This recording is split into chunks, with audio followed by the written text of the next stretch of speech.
I'm Abigail Velez at the live desk. The fight over quorum breaks isn't just playing out on the House floor, it's now in the courts. Democratic Representative Gene Wu is at the center of it, facing fines, DPS fees, and a petition from Governor Abbott to remove him from office. This morning, he's joining us now live to talk about it. Good morning, Representative Wu. Thank you for being here. Good morning. Thanks for having me. Now, Governor Abbott has asked the Texas Supreme Court to remove you from office over this quorum break. Where does that case stand right now? How seriously are you taking that kind of action?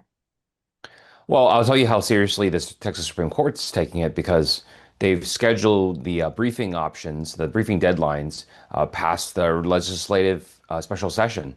So basically, this thing will be what we'll be doing is over with before the courts even hear it. It'll be moot, and there'll be no point to it. And basically saying that the court doesn't really care about this. They're trying to get rid of it as easily as possible. And that's just one of the many punishments that we've seen over this quorum break, but redistricting has been at the center of it all. And we know that Texas isn't alone.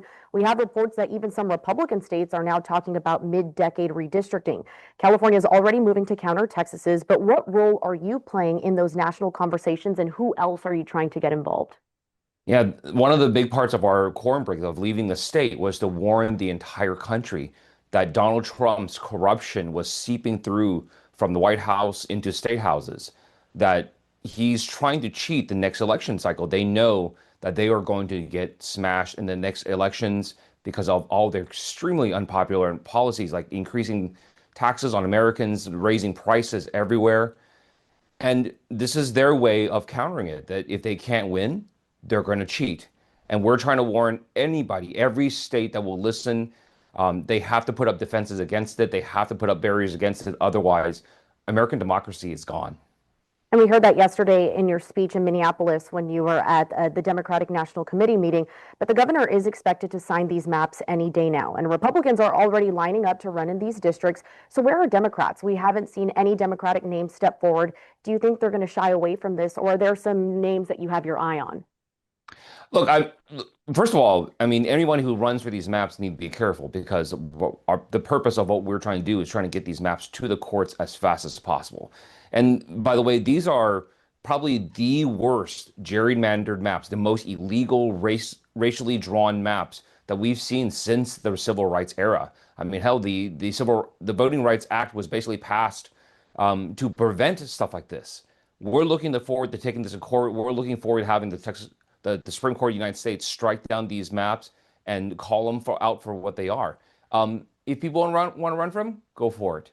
And if these are maps we run on, Democrats are going to field strong candidates, and we're going to beat them just the same because of how incredibly unpopular Republican policies are right now.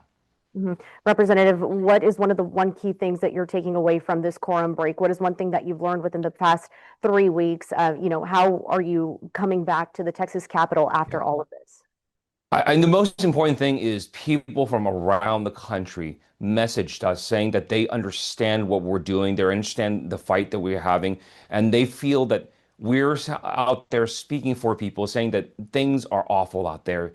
Things are just getting awful for average Americans, and there's no one fighting for them except for Democrats who are standing up to Republicans anytime they can, trying to put some kind of blocks in the way of these incredible policies that are just destroying our country. Mhm. Well, we've heard that Texas Democrats are setting a precedent for the battle on the national stage. So, Representative Wu, thank you for joining us live this morning. As the redistricting fight continues at the Capitol and in the courts, we'll keep following what happens next. At the live desk, I'm Abigail Velez.